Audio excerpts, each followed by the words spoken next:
Bismillahirrahmanirrahim. Assalamualaikum warahmatullahi wabarakatuh. Alhamdulillahi wa kafa wassalatu wassalamu ala rasulihil mustafa wa ala alihi wa ashabihil akhyar, amma ba'd.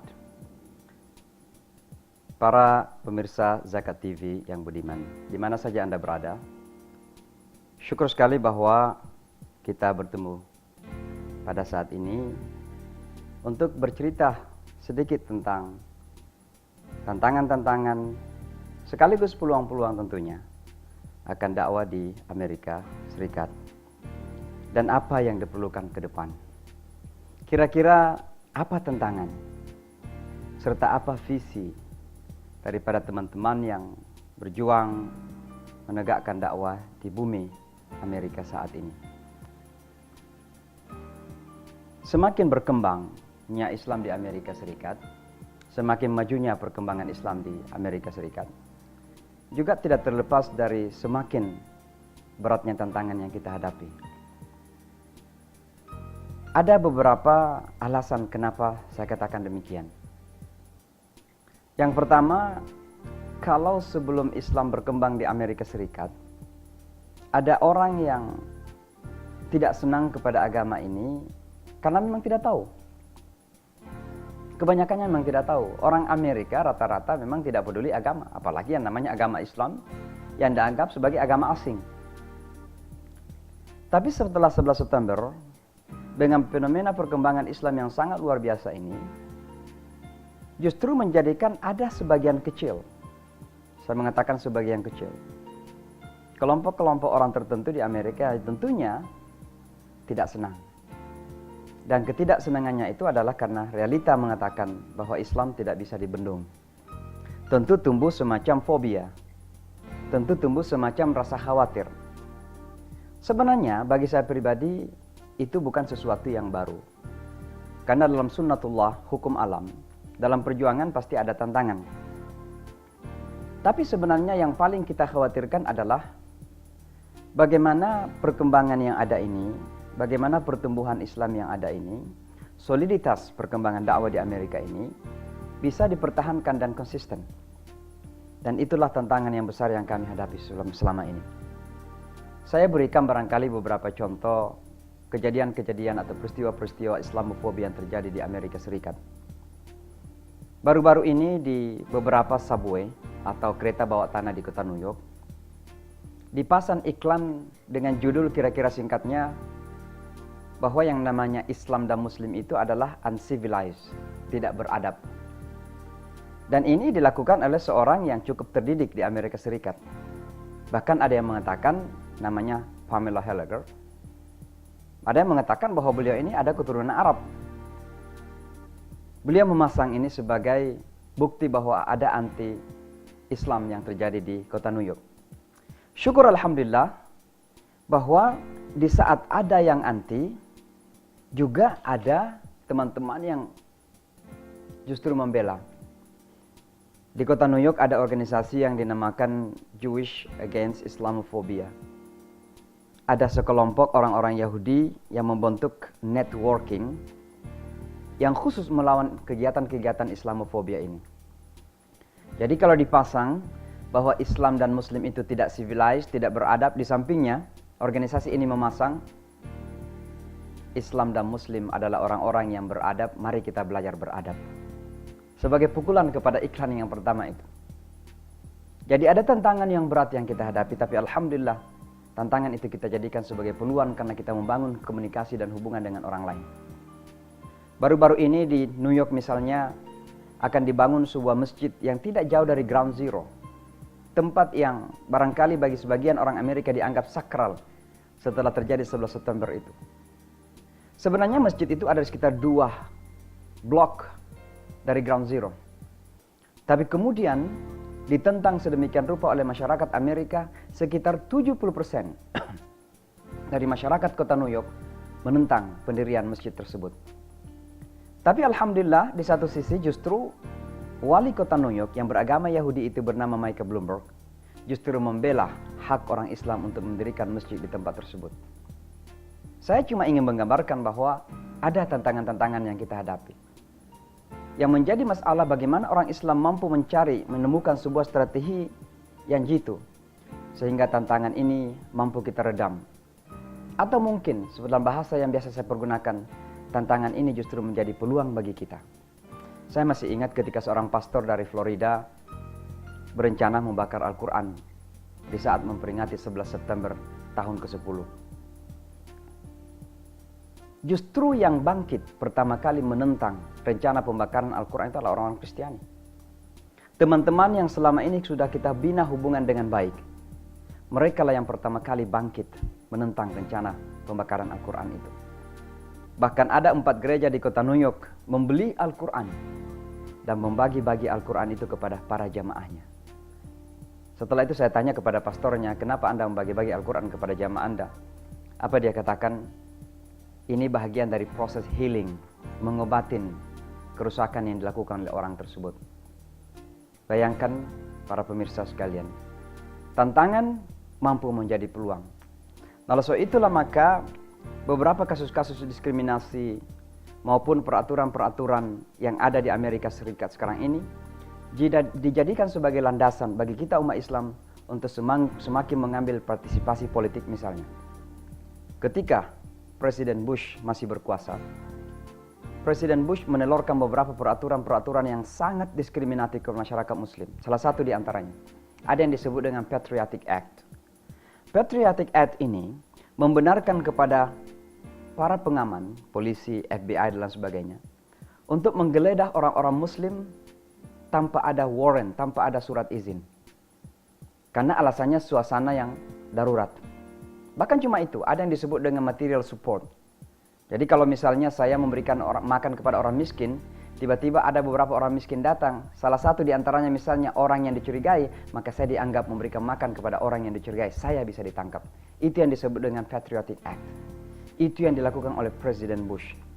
Presiden Bush melakukan serangan ke Irak, Presiden Bush melakukan serangan ke Afghanistan, Presiden Bush melakukan, alhamdulillah Barack Obama terpilih, dan tugas utama yang paling berat bagi Barack Obama adalah mengembalikan citra Amerika di dunia.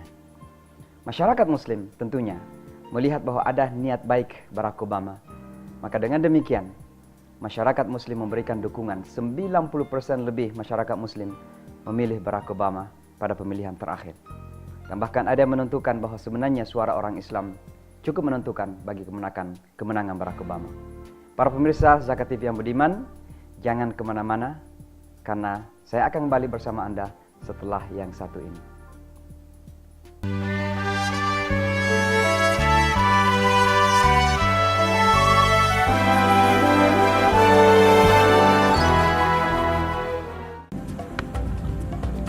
Semangat kemenangan harus berasal dari sportivitas yang datang dari hati. Saya Bambang Pamungkas, saya zakat di Dompet Duafa. Keluarga adalah sumber inspirasi saya. Kehangatannya datang dari hati. Saya Inneke Koesherawati, saya zakat Dompet Duafa. Berbagi memudahkan rezeki, karena datang dari hati. Saya Ipo Santosa, zakat di Dompet Duafa. Dompet Duafa.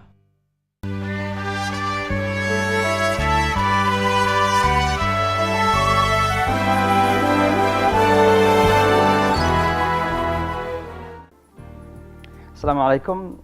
Kembali kita melanjutkan cerita kita tentang Islam di Amerika Serikat.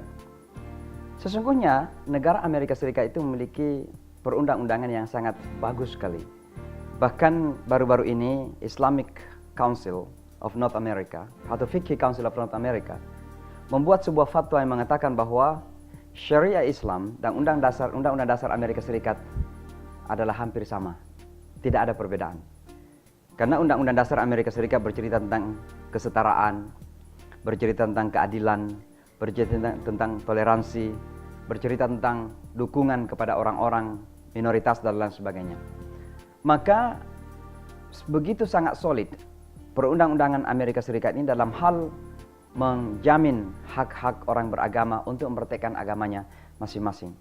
Maka kami sebagai masyarakat Muslim selalu memakai dasar Undang-Undang Amerika untuk memperjuangkan hak-hak kami. Saya masih ingat kembali kepada cerita Ground Zero.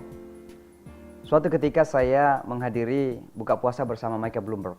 di bulan Ramadan. Itu di saat-saat lagi genting, orang demonstrasi menentang pembangunan masjid dekat Ground Zero. Lalu saya duduk satu meja dengan Michael Bloomberg, wali kota New York.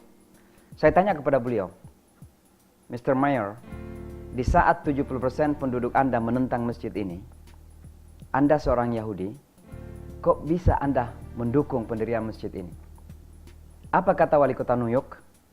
Saya bukan mendukung agama Anda, saya juga bukan mendukung komunitas Anda, tapi saya taat kepada perundang-undangan negara saya yang memberikan jaminan dan hak kepada semua warga negara atau orang yang tinggal di Amerika untuk mempraktekkan agamanya.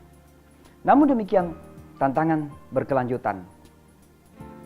Di Kongres misalnya, alhamdulillah kita sudah ada 2 orang Muslim sebagai anggota DPR New York, dua-duanya Afro-American. Mereka sangat gigih, bahkan dua-duanya dilantik dengan bersumpah memakai Al-Quran, yang dimana Al-Quran ini memang sudah ada di library di perpustakaan Kongres sejak pertama kali Amerika Serikat berdiri. Menunjukkan bahwa kitab suci Islam sudah ada di Kongres Amerika sejak pertama kali Amerika Serikat berdiri. Dan Al-Quran itu yang dipakai oleh anggota DPR yang dilantik untuk bersumpah. Di Gedung Putih saya katakan bahwa ada 2 pegawai tinggi. Di Kementerian Luar Negeri juga ada wakil menteri yang beragama Islam, Farah Pandit. Di beberapa kota ada wali kota yang beragama Islam. Bahkan yang lucu, di New Jersey telah pernah saya sebutkan bahwa ada wali kota yang beragama Islam, wakilnya beragama Yahudi. Mayoritas penduduknya beragama Yahudi, tapi wakilnya, bupatinya, orang yang beragama Islam keturunan Pakistan. Nah, pada saat yang sama, tantangan internal komunitas Muslim juga tidak kecil.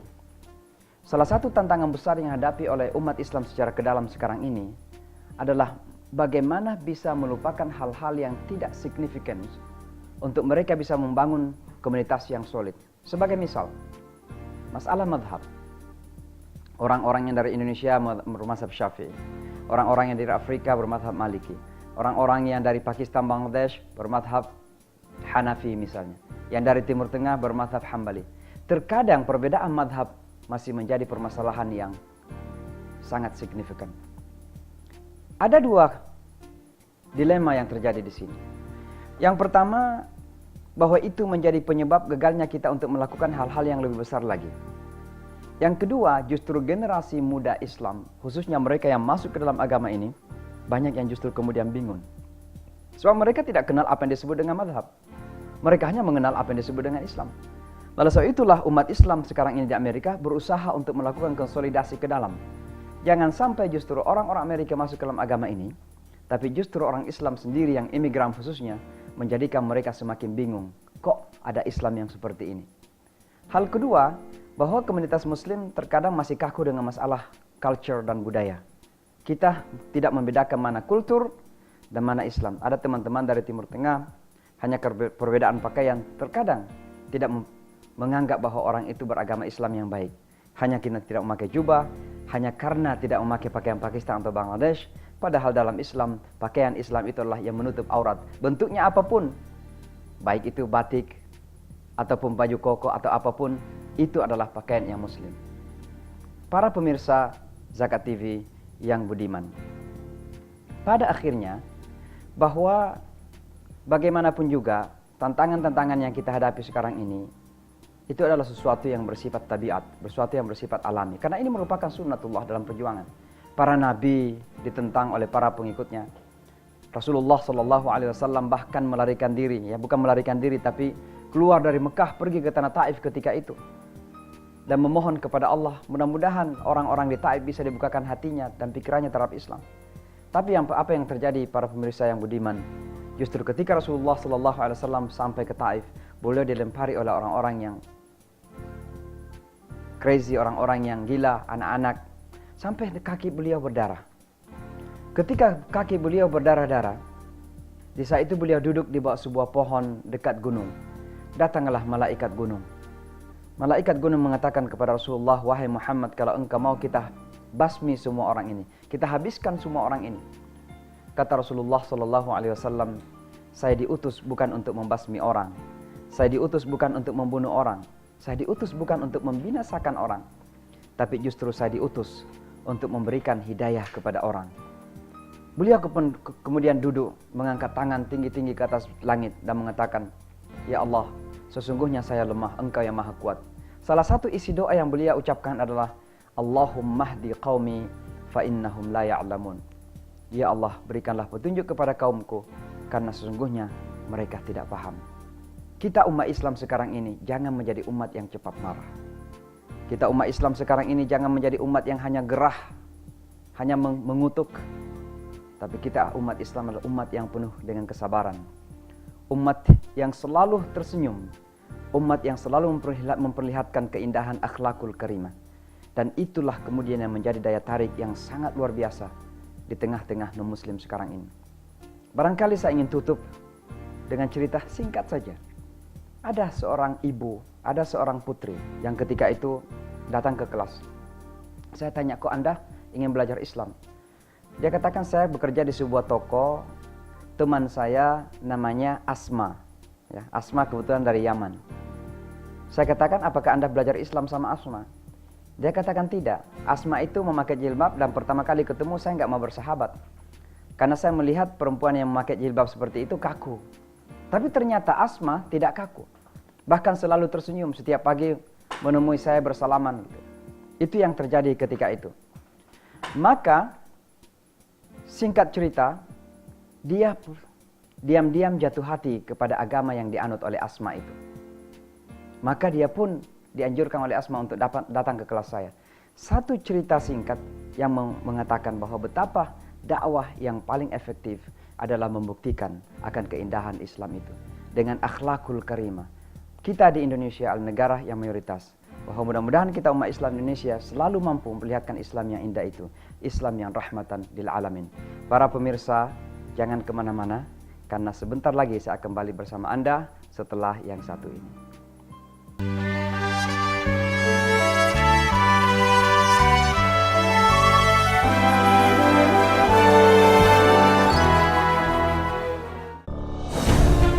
Ketika keindahan dunia merebak keselarasan, berbagi kemesraan.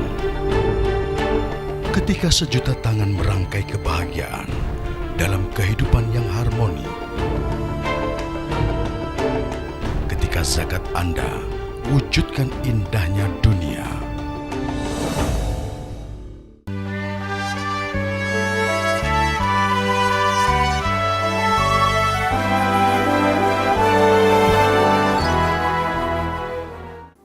Assalamualaikum para pemirsa Zakat TV yang budiman. Kembali bersama saya Syamsi Ali dari kota New York. Saya ingin melanjutkan cerita kita tentang tantangan dan peluang dakwah di Amerika Serikat. Barangkali saya ingin mengutip dua cerita ya. Cerita dua petinju yang masuk ke dalam agama ini. Yang pertama adalah Muhammad Ali dan yang kedua adalah Michael Tyson. Kedua petinju ini adalah petinju yang sangat luar biasa, dikagumi oleh banyak orang. Menjadi petinju dunia yang sangat luar biasa. Siapa yang tidak mengenal Muhammad Ali dan siapa yang tidak mengenal Michael Tyson? Alhamdulillah dengan izin Allah Subhanahu wa taala kedua petinju ini masuk ke dalam agama Islam. Tapi di kemudian hari ada perbedaan yang terjadi. Muhammad Ali menjadi muslim yang taat, menjadi muslim yang luar biasa. Keluarganya semuanya masuk ke dalam agama ini, anak-anaknya, putrinya masuk ke dalam agama ini. Tapi yang terjadi kemudian kepada Michael Tyson justru sebaliknya. Michael Tyson kemudian kembali kepada dunianya. Michael Tyson tidak keluar dari agama ini, tetap beragama Islam. Tapi perilaku kembali kepada hura-hura seperti sebelum dia masuk ke dalam agama ini. Kenapa saya mengungkapkan cerita masuknya dua petinju ini ke dalam agama Islam?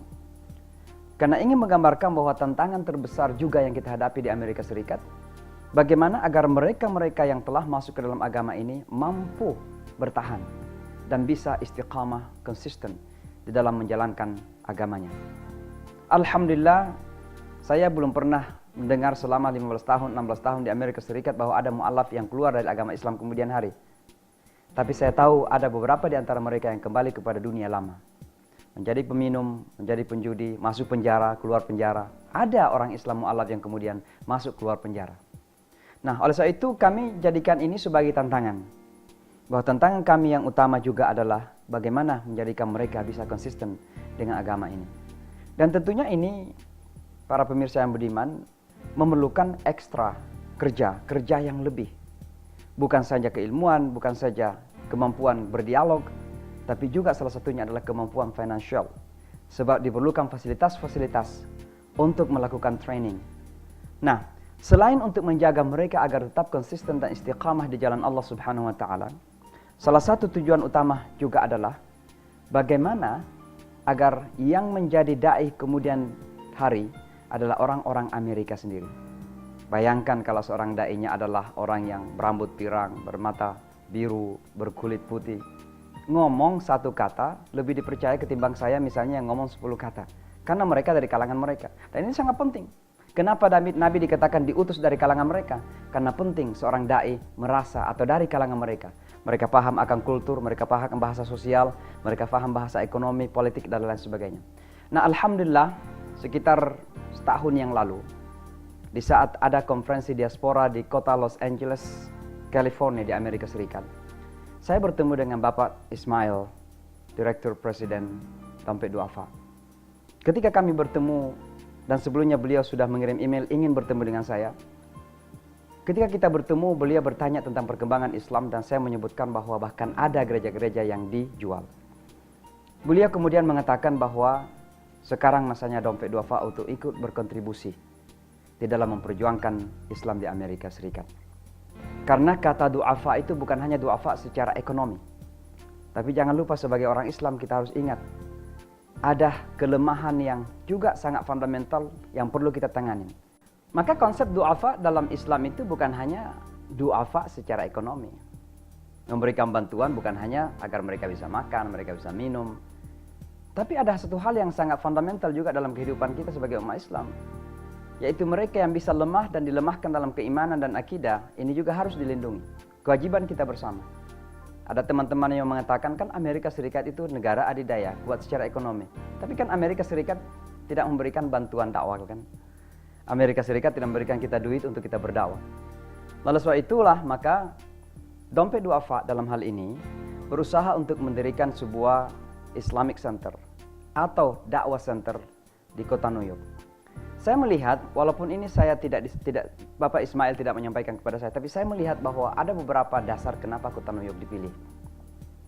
Yang pertama, kita hidup dalam dunia global sekarang. Kota New York itu adalah kota dunia. Sedikit yang kita lakukan di kota New York itu bisa memberikan dampak besar di seluruh dunia. Maka ketika Dompet Duafa berada di kota New York, maka berarti Dompet Duafa sudah siap untuk mengglobal dan sudah siap memberikan pengaruh di seluruh penjuru dunia. Dan itulah Islam. Islam itu bukan agamanya orang Arab, agama global. Maka kita harus memainkan peranan dari kota dunia di New York. Tapi yang terpenting lagi, saya ingin kembali bahwa betapa sangat krusial untuk kita melakukan bantuan, pertolongan kepada mereka-mereka yang rentan secara akidah. Saya ingin menceritakan satu cerita singkat saja. Seorang murid saya yang masuk ke dalam agama ini bernama Elizabeth. Beliau masuk ke dalam agama ini masih muda, masih seorang pelajar di Columbia University. Tapi kemudian menjadi seorang pegawai, ya, menjadi seorang pegawai di salah seorang perusahaan telepon. Apa yang terjadi kemudian? Beliau menjadi muslim yang baik, bahkan memakai jilbab. Tapi tidak menemukan jodohnya sampai beliau berumur sekitar 26 dan 27. Tiba-tiba suatu ketika saya mengontak beliau, tidak ditelepon balik. Biasanya kalau saya menelpon, pasti dia telepon balik. Tapi ini tidak ditelepon balik. Sampai berbulan-bulan saya mencari tahu apa yang terjadi. Ternyata yang memberitahu kepada saya bahwa beliau sedang jatuh hati dengan seseorang yang tidak beragama Islam. Dan merasa bersalah. Kenapa sampai terjadi ini? Karena tentu adalah kewajiban kita bahwa membantu mu'allaf bahkan sampai dalam berusaha mencari pasangan yang soleh dan soleha adalah kewajiban kita. Di saat kita berhasil mendirikan Dompet Duafa Center nantinya, salah satu hal yang akan kita lakukan adalah melakukan pengkaderan da'i dari kalangan mu'allaf yang memang warga negara Amerika, yang lahir di Amerika, bahkan kalau memungkinkan berkulit putih, bermata biru, berambut pirang. Itu harapan kita ke depan. Kenapa? Karena suara mereka akan didengar. Suara mereka akan lebih tegas dalam menyampaikan kebenaran. Pada akhirnya, teman-teman para pemirsa Zakat TV yang budiman, Semua kita memiliki kewajiban dan tanggung jawab. Oleh sebab itu mari kita berkontribusi, memberikan sharing lewat dompet duafa sehingga apa yang kita ciptakan ini bisa terwujud. Mari kita berdoa bersama bahwa mudah-mudahan apa yang kami lakukan selalu mendapat petunjuk dari Allah, selalu dikuatkan oleh Allah Subhanahu wa taala, mendapat hidayah dan taufik dari Allah Subhanahu wa taala. Rabbana atina fid dunya hasanah wa fil akhirati hasanah wa qina adzabannar. Allahumma rabbana arinal haqqa haqqan warzuqna ittiba'ah wa arinal batila batilan warzuqna ijtinabah. Rabbana atina fid dunya hasanah wa fil akhirati hasanah wa qina adzabannar. Wa subhana rabbika rabbil izzati amma yasifun wa salamun alal mursalin walhamdulillahi rabbil alamin.